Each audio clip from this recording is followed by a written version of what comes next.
너는 내 것이라 라는 제목으로 함께 말씀 나누겠습니다.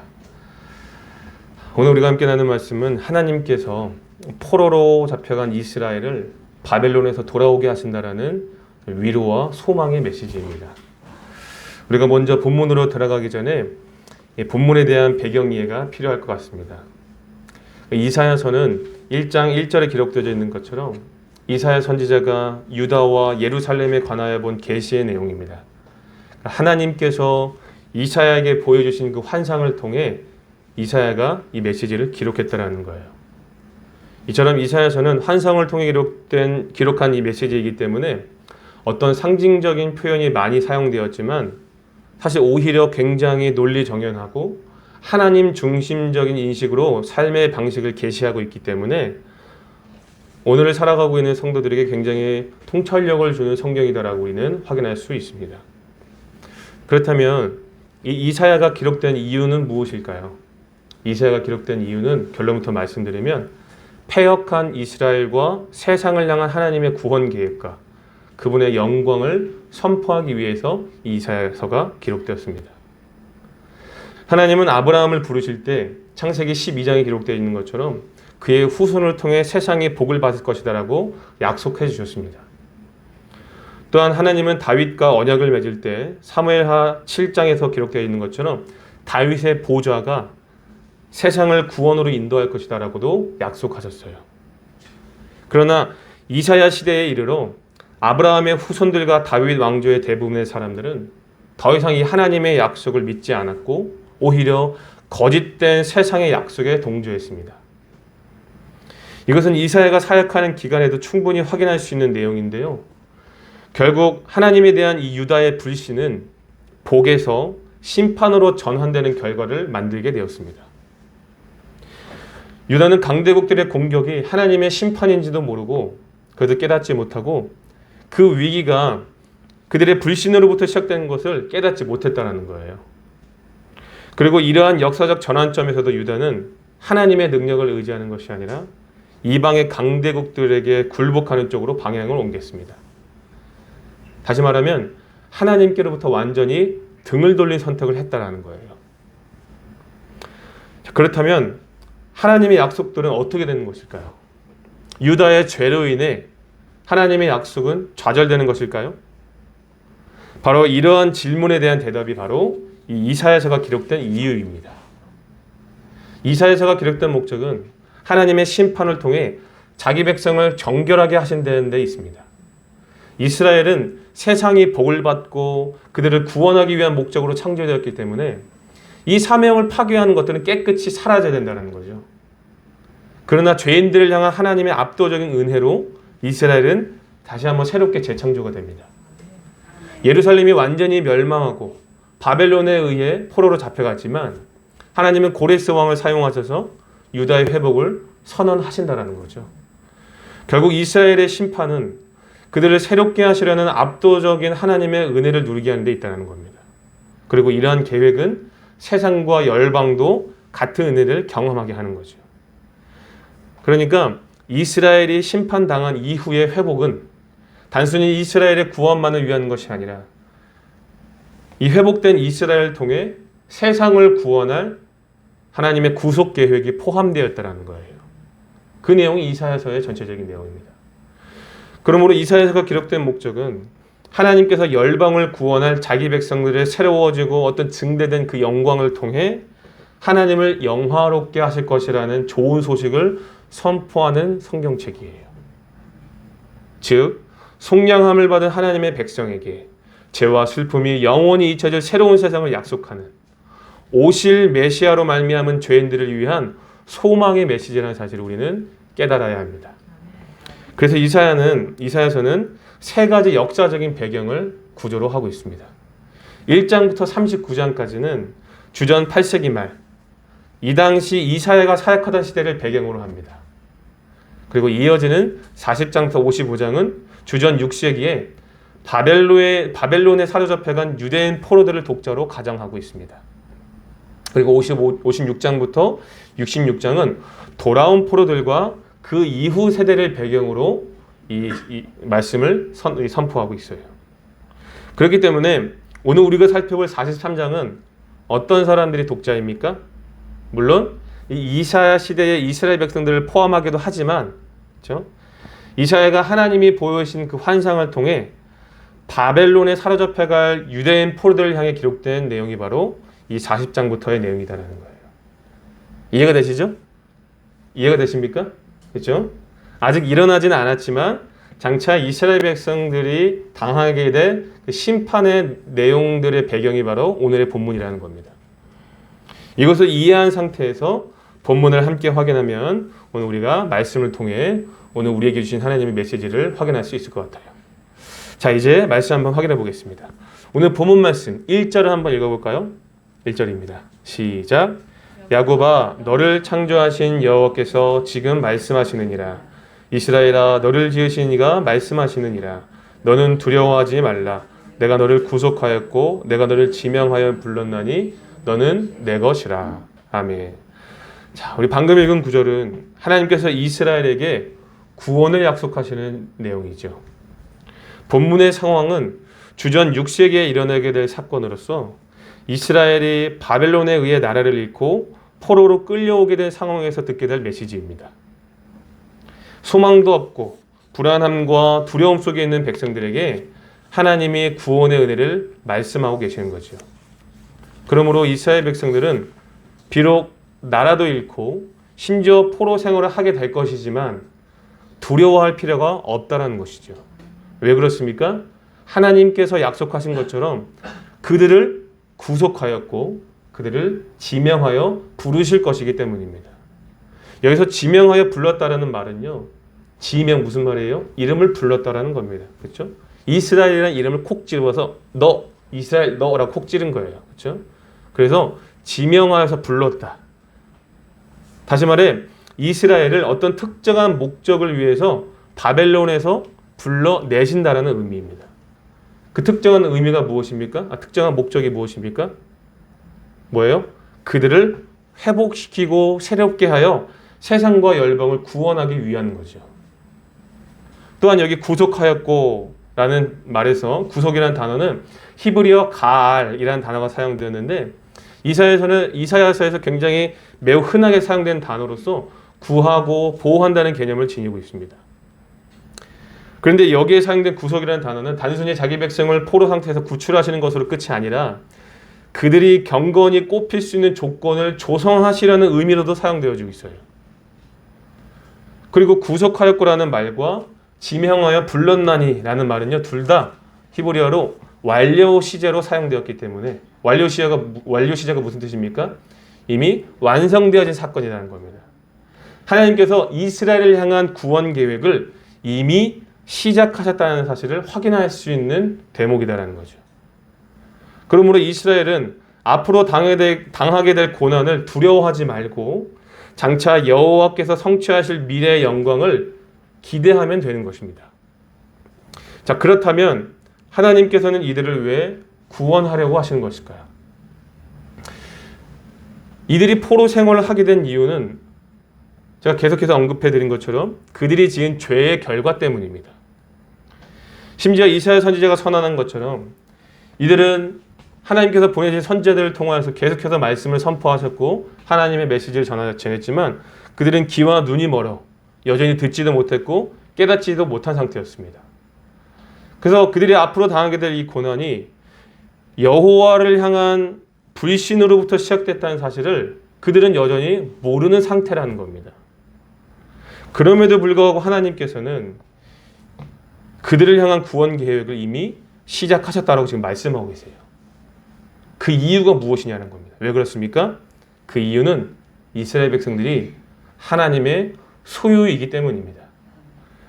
1절 마지막 부분을 보시면 너는 두려워하지 말라. 내가 너를 구속하였고 내가 너를 지명하여 불렀나니 너는 내 것이다 라고 하나님이 말씀하셨습니다.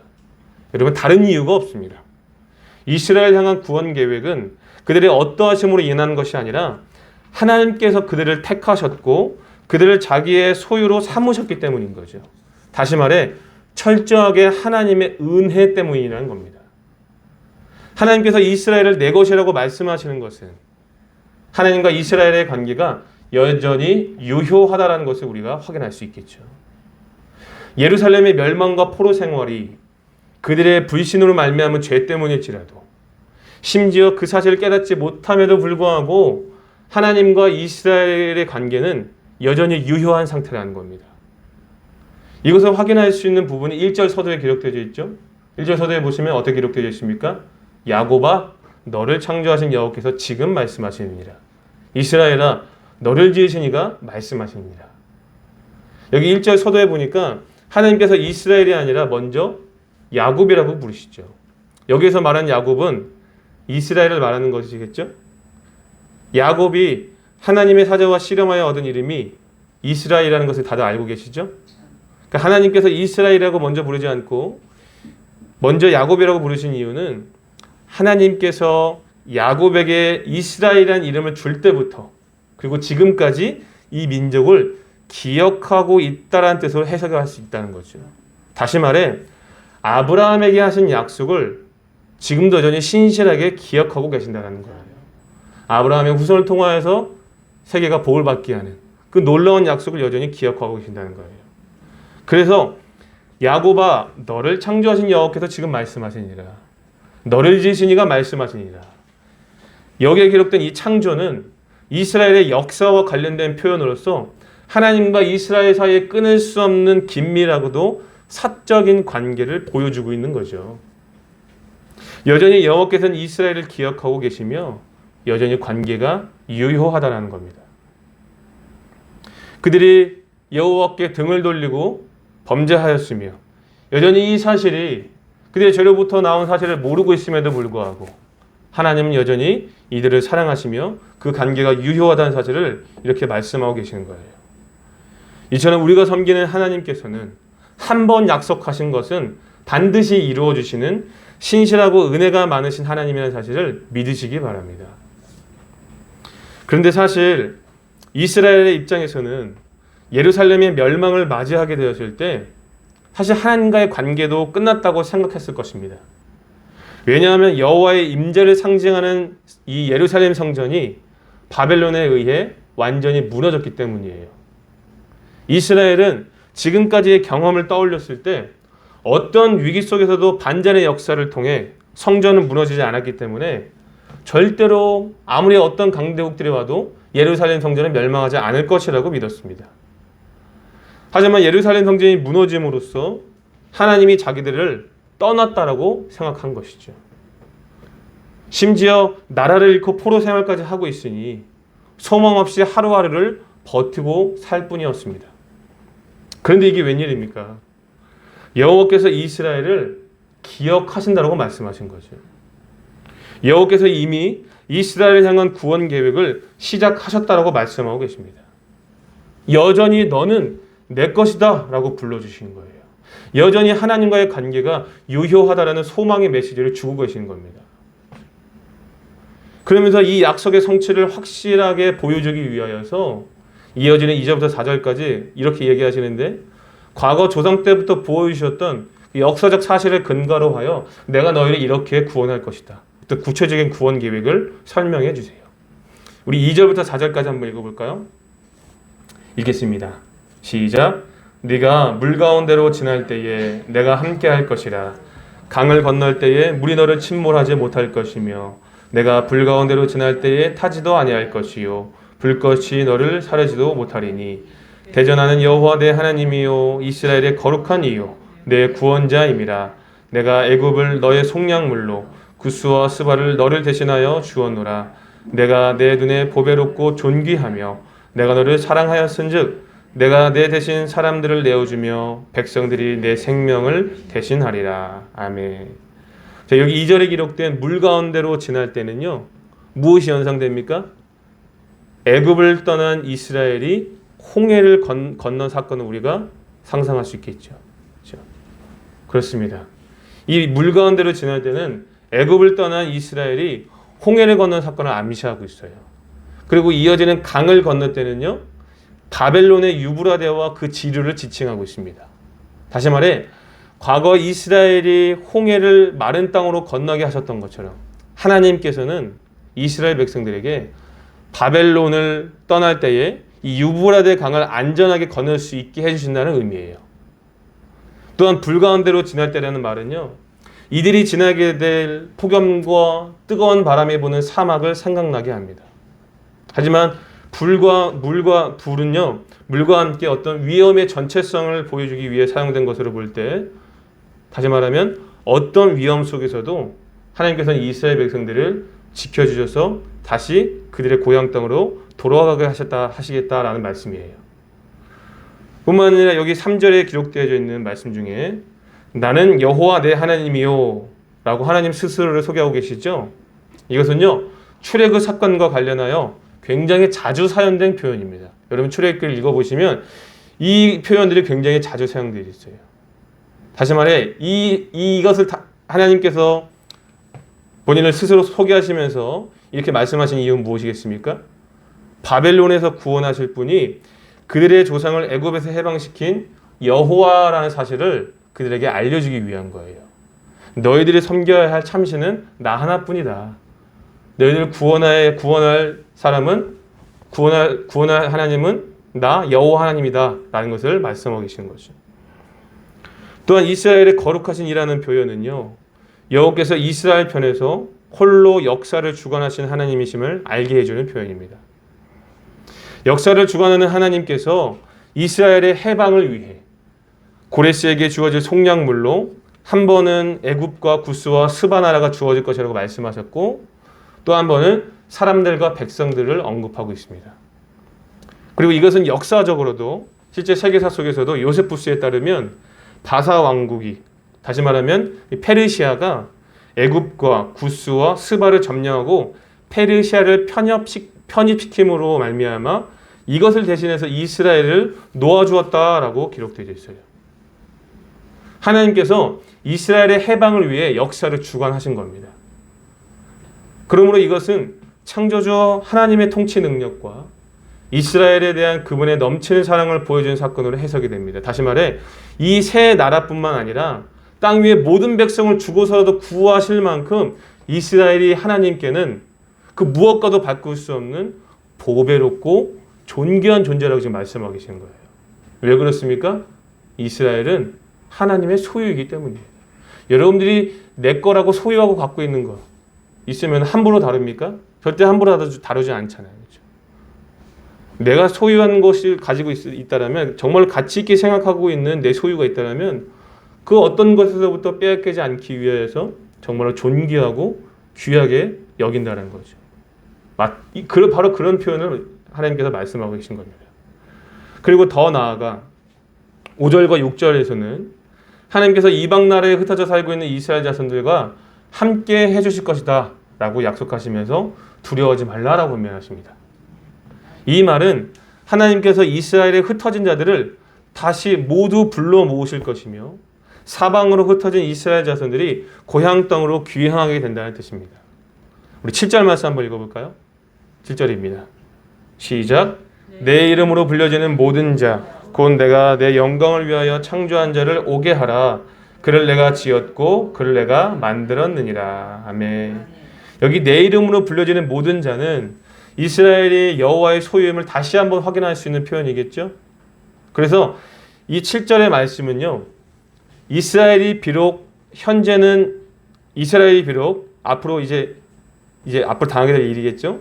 이방 민족들의 지배 아래 살고 있지만 사실 여호와를 제외하고는 어느 누구도 이스라엘에게 권리를 행사할 수 없다는 것을 의미합니다. 어느 누구도 이스라엘에게 그들의 권리를 행사할 수 없다는 거예요. 비록 이방 민족들의 포로로 사로잡혀가게 되었지만 그럼에도 불구하고 그들의 권리를 주장할 수 있는 건 오직 여호와 하나님뿐이시다는 거죠. 왜 그렇습니까? 이스라엘은 여호와께서 창조하시고 지어낸 하나님의 소유가 되기 때문입니다. 그래서 하나님이 아니고서는 어느 누구도 이스라엘에게 권리를 행사할 수 없는 거죠. 이처럼 하나님은 이스라엘을 지으시고 구속하시고 지명하여 부르셔서 특별한 소유로 삼으셨습니다. 그 어떤 파멸의 세력도 해치지 못하도록 동행하시고 보호해 주십니다. 여전히 여호와 앞에 부족한 모습일지라도 그들은 그럼에도 불구하고 하나님의 소유된 백성입니다. 그래서 하나님은 절대로 이스라엘 백성들을 버리지 않으신다는 거예요. 그러므로 이스라엘은 하나님의 소유라는 자기 정체성을 기억하고 앞으로 당하게 될 고난 앞에서도 장차 여호와께서 허락하실 영광과 은혜를 기다려야 합니다. 그런데 여기 7절의 말씀을 다시 한번 보실까요? 7절 다시 한번 보시면 이스라엘의 창조와 존재 목적 우리가 확인할 수 있는 부분이 있죠. 그것이 무엇입니까? 하나님께서 이스라엘을 창조하신 이유, 그들이 존재하는 이유 무엇입니까? 바로 하나님의 영광입니다. 하나님의 영광을 위해 이 포로로 잡혀간 이스라엘, 이 흩어져 있는 이스라엘을 고향 땅으로 불러내고 그들을 회복시키겠다는 거예요. 다시 말해 이스라엘은 여호와께서 장차 세계의 역사를 주관하셔서 그들을 고향 땅으로 불러내게 될 것인데 그들은 그들의 역사 안에서 경험한 하나님의 능력과 신실하심을 증거하고 그분께 영광을 돌려야 한다는 말입니다. 그리고 그것이 이스라엘을 창조하신 목적이며 그들의 존재 목적이라는 거예요. 자, 그런데 여호와의 소유라고 해서 무분별하게 아무것도 하지 않는 것이 아니라 여호와의 영광을 위해 우리가 책임과 사명을 부여하셨다는 사실을 우리는 깨달아야 합니다. 무슨 말인지 아시겠죠? 하나님께서 이스라엘 백성들을 자기 소유로 삼으셨기 때문에 그저 이스라엘 백성들은 어떻게 해야 됩니까? 하나님께서 역사를 주관하시는 그 현장 앞에서 하나님의 그 구원을 바라보는 거죠. 그렇죠? 그러나 하나님의 소유라고 해서 무분별하게 아무것도 하지 않는 것이 아니라 이스라엘 백성들은 어떻게 살아야 된다는 거예요? 여호와의 영광을 위해 살아야 된다는 겁니다. 그렇죠? 여호와의 영광을 위해 이스라엘 백성들에게 지금 책임과 사명을 부여해 주신다는 거죠. 그리고 그 사명이 바로 8절부터 13절에 기록되어 있는 겁니다. 이어지는 8절부터 13절의 말씀은 우리가 방금 전에 나눴던 이 위에서 언급되는 사건의 성취를 통해 하나님의 능력과 신실하심을 열방과 세상에 증거하고 하나님께 영광을 돌리는 증인된 삶을 살려라는 내용입니다. 본문 8절에 기록되어 있는 것처럼 안타깝게도 여호와께서 창조하신 이스라엘은 눈이 있어도 보지 못했고 귀가 있어도 듣지 못하는 백성이었습니다. 이스라엘은 보고 들은 것의 의미를 이해하고 깨닫는 데 실패했어요. 그래서 여호와께서 보잘것없는 존재가 된 이스라엘과 세상의 모든 민족을 재판장으로 불러서 소송을 진행하시는 장면이 9절에 기록되어 있습니다. 9절 말씀 한번 읽어볼까요? 시작. 열방은 모였으며 민족들이 회집하였는데 그들 중에 누가 이 일을 알려주며 이전 일들을 우리에게 들려주겠느냐. 그들의 증인을 세워서 자기들의 옳음을 나타내고 듣는 자들이 옳다고 말하게 하여 보라. 아멘. 여러분, 이 상황은요, 이스라엘의 영적 무지를 책망하거나 민족들의 우상 숭배를 고발하기 위해서가 아닙니다. 이 구절은요, 이스라엘을 구원한 참신이 누구인지 바른 깨달음을 주기 위한 내용인 거예요. 잘 보세요. 열방이 섬기는 여러 우상들은 현재의 사건들에 대해 예견한 것이 있느냐? 그러니까 하나님께서 이스라엘 백성들을 바벨론에서 불러내시는 그 사건들을 그 상황들을 여러 우상들이 알고 있느냐라는 거예요. 없다라는 겁니다. 그렇죠? 우상들이 하나님에 대해서 어떻게 알겠습니까? 바벨론에서 이스라엘 백성들이 다시 고향 땅으로 돌아가게 된 사건은요, 여호와 하나님의 뜻이기 때문에 하나님만 아시는 거예요. 그렇죠? 그렇다면 열방이 섬기는 여러 우상들이 과거에 예견한 것 중에라도 하나라도 이런 것이 있느냐, 그것을 알려서 그 우상들이 실제로 살아있는지, 그들이 정말로 그런 능력이 있는지를 입증하여 보라라는 겁니다. 다시 말해 여러 민족들이 섬기는 우상이 정말로 참 신이냐 거짓이냐라는 것을 입증해 보라는 거예요. 여기 그들은요, 9절 말씀 보시면 여기 그들은 민족들이 섬기는 우상을 지칭합니다. 그리고 이 일은 지금 벌어지고 있는 일들, 즉 고레스의 원정과 승리를 지칭합니다. 아까 요세푸스에 대한 얘기 말씀드렸죠? 그렇죠? 고레스 왕이 새 나라를 페르시아로 편입시킴으로 말미암아 이스라엘 백성들을 보내주는 거, 그렇죠? 그 일을 얘기하는 겁니다. 하나님께서 역사를 주관하셔서 고레스에게 새 나라를 내어주고 이스라엘이 노임받는 그 일을 얘기하는 거죠. 민족들은 가짜신 우상들에게서 이 일들을 들은 바가 없기 때문에 전할 수도 없고 증인이 될 수도 없습니다.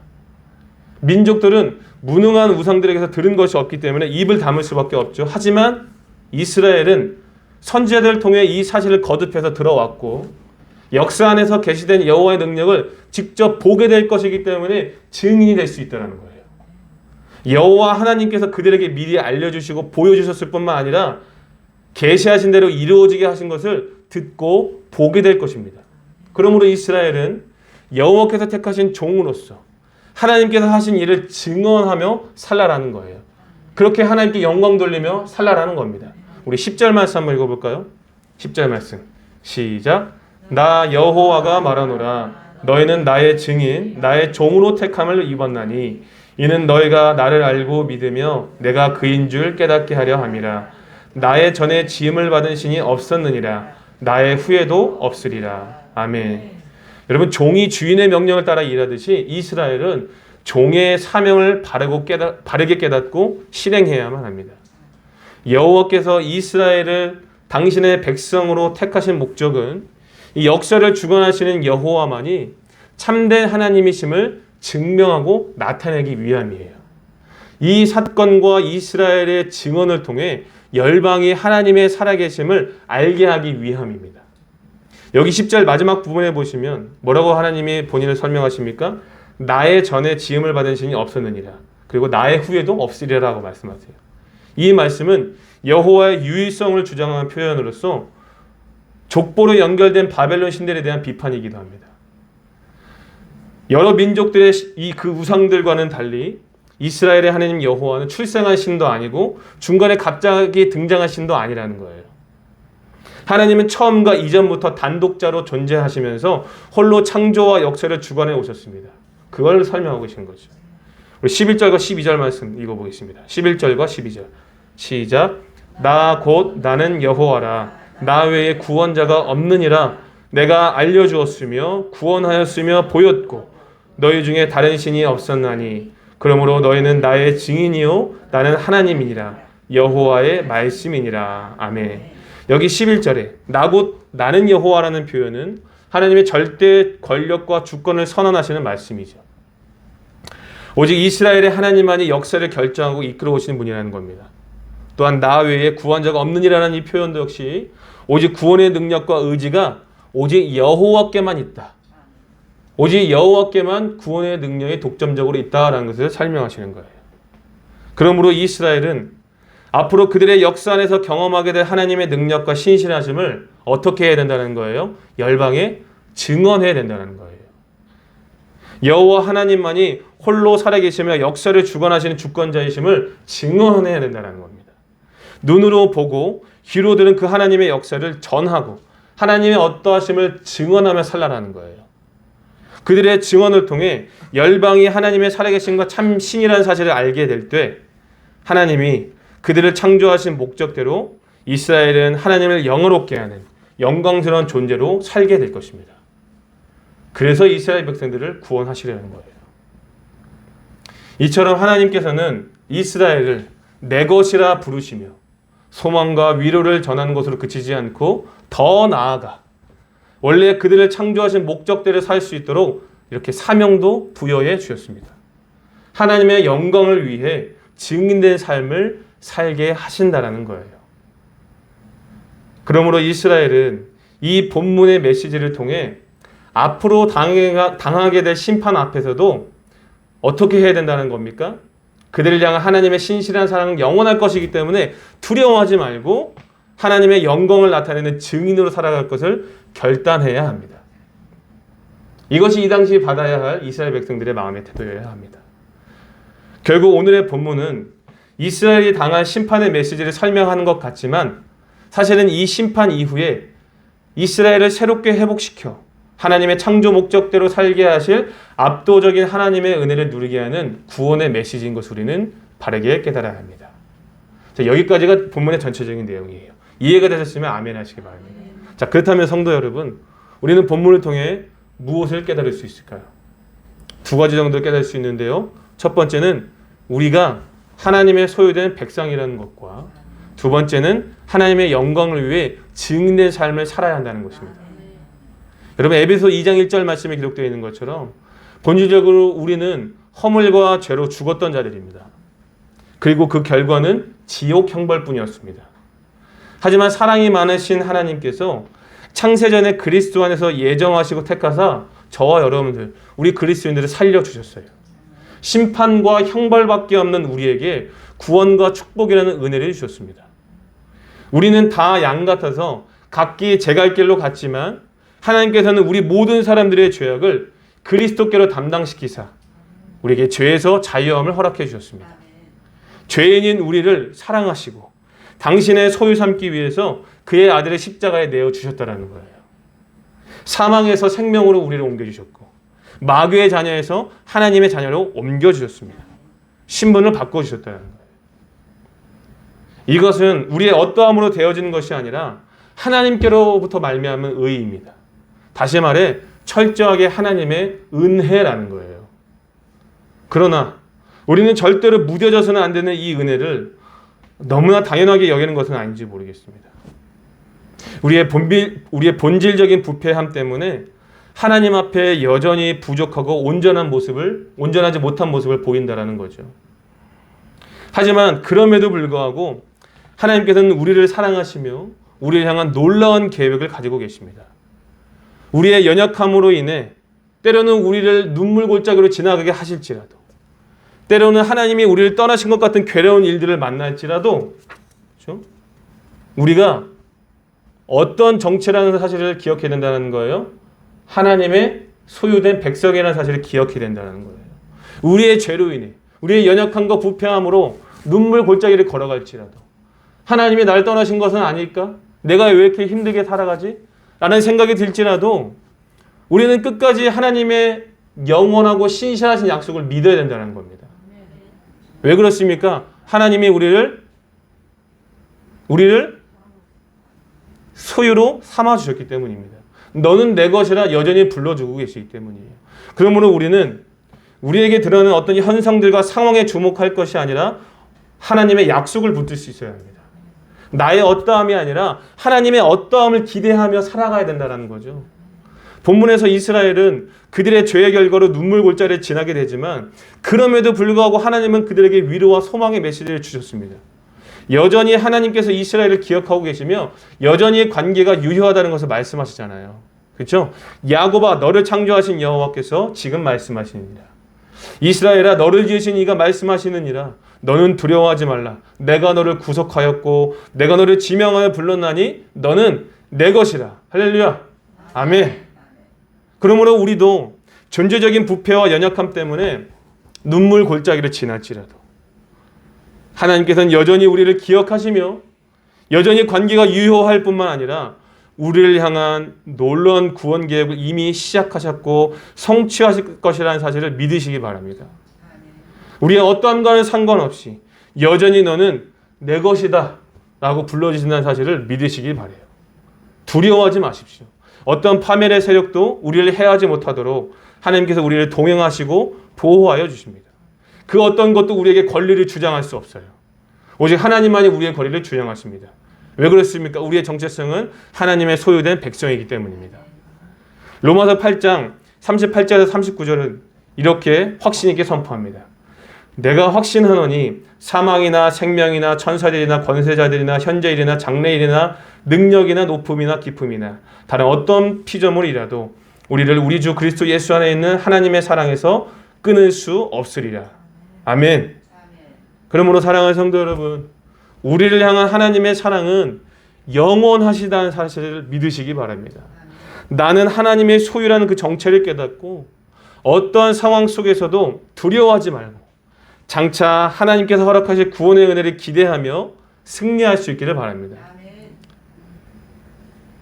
그러나 하나님의 소유라는 우리의 정체가 아무것도 하지 않아도 되는 어떤 무분별함을 나타내는 것이 아니라는 것도 우리는 깨달아야 되죠. 그렇죠? 하나님께서 이스라엘을 바벨론에서 구원하신 이유는 무엇입니까? 이 사건을 통해 열방의 하나님의 살아계심과 오직 여호와만이 참 신이라는 사실을 증언하기 위함이었습니다. 그러므로 우리도 우리의 삶과 인생 속에서 보고 듣고 경험한 그 하나님의 능력과 살아계심을 어떻게 해야 됩니까? 증언하며 살아갈 수 있어야 합니다. 하나님께서 예수 그리스도를 우리에게 보내주셔서 우리의 삶에 어떻게 역사하셨고 우리가 어떻게 가치 있는 삶으로 변화가 되었는지를 열방 가운데 전할 수 있어야 돼요. 우리의 성품과 우리의 가치관과 우리의 행동과 우리의 전 인격이 그리스도 안에서 어떻게 변화가 되었고 그것이 오늘 나의 삶과 이웃들에게 어떠한 영향을 미치고 있는지를 증언할 수 있어야 된다는 거죠. 왜 그렇습니까? 하나님께서 우리를 당신의 증인과 택한 종으로 부르셨기 때문입니다. 하나님의 영광을 위해 우리를 증인으로 부르시고 택하셨기 때문이에요. 그래서 사도 베드로는 베드로전서 2장 9절에서 이렇게 선포합니다. 너희는 택하신 족속이요 왕 같은 제사장들이요 거룩한 나라요 그의 소유가 된 백성이니 이는 너희를 어두운 데서 불러내어 그의 기이한 빛에 들어가게 하신 이의 아름다운 덕을 선포하게 하려 하심이라. 아멘. 오늘 본문의 전체적인 내용을 이 베드로서 2장 9절로 이 한 문장으로 요약할 수 있는 거죠. 그러므로 사랑하는 성도 여러분, 하나님께서 그리스도 안에서 우리의 인생에 베푸신 은혜와 놀라운 일들을 증거하여 하나님께 영광 돌리며 살아갈 수 있기를 예수님의 이름으로 축복합니다. 이제 말씀을 정리하겠습니다. 오늘 우리는 본문을 통해 하나님의 소유라는 사실을 다시 한번 깨닫게 되었습니다. 본질상 우리는 죄로 인해 형벌과 심판밖에 없는 존재였지만 하나님의 신실하신 사랑으로 우리를 그리스도 안에서 새롭게 하시고 구원의 은혜를 허락하셨습니다. 우리는 하나님의 소유이기 때문에 그 어떤 파멸의 세력도 우리를 해하지 못하도록 하나님께서 우리와 동행하여 주시고 지켜주십니다. 하지만 본질적으로 우리는 여전히 부패하고 연약함으로 인해 눈물 골짜기를 지날 수 있어요. 그러나 두려워할 필요가 없습니다. 하나님은 여전히 우리를 사랑하시며 너는 내 것이라 불러주시기 때문입니다. 그렇지만 하나님의 소유라는 우리의 정체가 아무것도 하지 않아도 된다는 어떤 무분별함을 나타내는 것은 아닙니다. 하나님께서 우리를 먼저 된 자로 부르신 이유는 우리에게 행하신 여호와의 놀라운 능력과 은혜를 세상과 열방에 증언하기 위함 때문입니다. 그러므로 사랑하는 성도 여러분, 부디 하나님의 그 부르신 뜻을 따라 그리고 하나님의 창조 목적대로 택한 종, 증인된 삶이 되어 하나님을 영원롭게 해드리는 복되고 영광스러운 존재로 살아갈 수 있기를 예수님의 이름으로 축복합니다. 아멘.